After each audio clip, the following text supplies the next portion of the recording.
Welcome to another stop around the world as we try what the world has to offer in the realm of coffee, one cup at a time.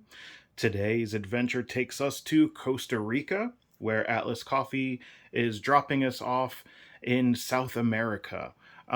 Costa Rica chiripo, the tasting notes are honey, vanilla bean, and almond. It says to try with a Chemex, which is a pour over system of coffee. You put your coffee, very much like a drip system, but it's not electronic whatsoever.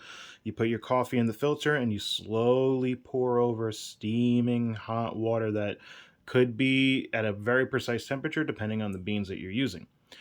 This is considered more of a light roast, and this seemed more like a very rich version of traditional coffee. Doesn't have a lot of coloration to it, as you can see.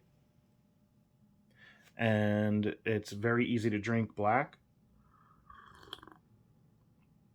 Mm, mm. Very good. And I don't even like black coffee. So that says a lot about these beans and the quality of it. I do tend to add a little bit of cream just to knock the bitterness out, but there's not a lot of bitterness here. There's a lot of flavor, which is surprising. So here's the colors of Costa Rica to give you, just the feeling of what it may be to be in that country, the colors you may see the people wearing, the colors you may see in nature. So what they do with all these bags of coffee is they're trying to best represent the country of origin. So we have that. I can put that there. So we have Costa Rica. Beautiful. You can see the beautiful sunsets. It looks like obviously rainforest if you don't know too much about Costa Rica. Excuse me. It says, release your senses to the rush of new perspectives in Costa Rica.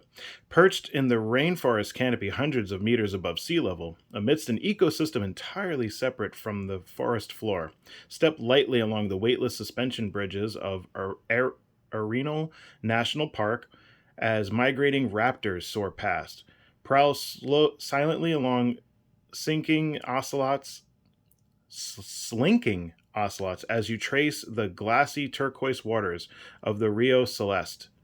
The fine-tuned trills of orange-bellied tragons and placid croaks of keel-billed toucans carry you to the volcanic peak of Poas, where you glimpse both Atlantic and Pacific waves against a distant blue sky. Bright red taxis and ornate Victorian mansions in bustling San Jose offset a verdant backdrop of sprawling coffee plantations. Here we have plantations, and in another video we did where they do not have plantations, they have very small batches. So here we're seeing large batches, and Costa Rica, much like Colombia and other South American coffee producers, are known for having larger plantations. So, the heart of Costa Rica's famed coffee growing region, this was a pioneer of ecotourism. This lush nation invites a deep connection with its incredible biodiversity. And with the communities dedicated to preserving and protecting its abundance, in Costa Rica, Pura Vida is your new lens on life. Pure life, Pura Vida. Live purely. And let's see a little bit about Costa Rica's history with coffee. And it's going to be hard for you to read this on screen. I do apologize. I have to work on how the dual camera system, picks up on that. So I'm going to read it as I normally do. Costa Rica Chiripo. In 1825, newly elected Juan Mora Fernandez led Costa Rica's burgeoning coffee industry through a fundamental transformation of the country's economy.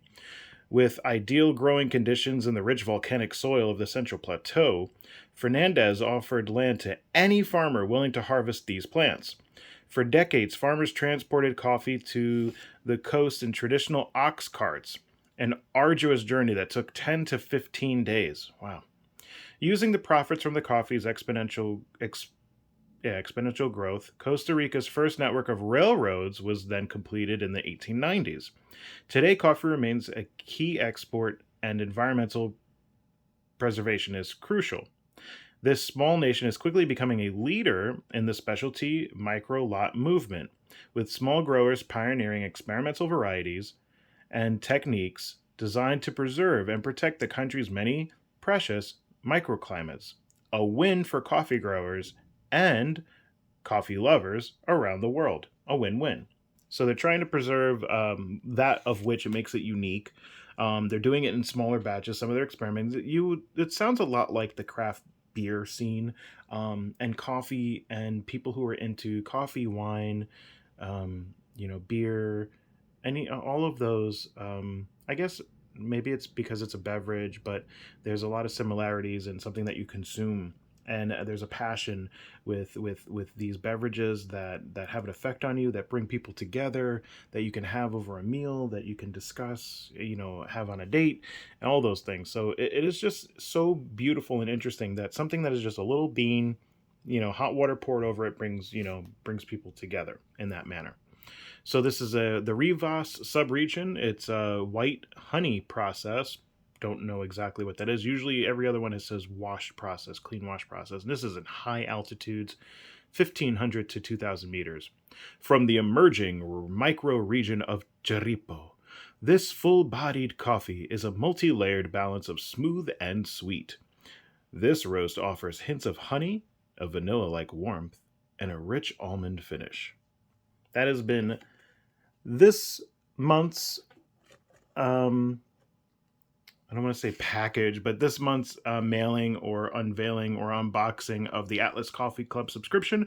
Everybody's is going to be different, so what I may get this month you may not, and it is based on the preferences that you put in when you sign up for the Atlas Coffee subscription or club, however you want to designate it. You could set it up for grind or whole bean coffee. You could set it up for how many increments you want it. You want it once per month, twice per month, 3 times per month, once a quarter, however you want to designate it, or just three, or just once, and you just want to try it out. It's really up to you and your tastes. Um, I really enjoy it. I think it's great. I do it. I think it's once a month or once every 5-6 weeks, however it lays out, because I don't have coffee on a daily basis. Primarily, we drink green tea, and then like on the weekends or once or twice a week, we'll have coffee as just a delicious treat. And during the pandemic, it felt amazing to not have to go to the store and have the coffee delivered to your front door. That was a luxury that, for us personally, went a long way. So if you're interested in Atlas Coffee Club, I could always put the referral code down below. It gives you money off. I think it gives me $10 off my next purchase, if I'm not mistaken. Other than that, it doesn't really, do too much. I just want to share how fun these coffees are with you guys and travel the world during a period of time where a lot of people are stuck at home. All right. Thank you very much for joining me. Take care, and it's been good seeing you.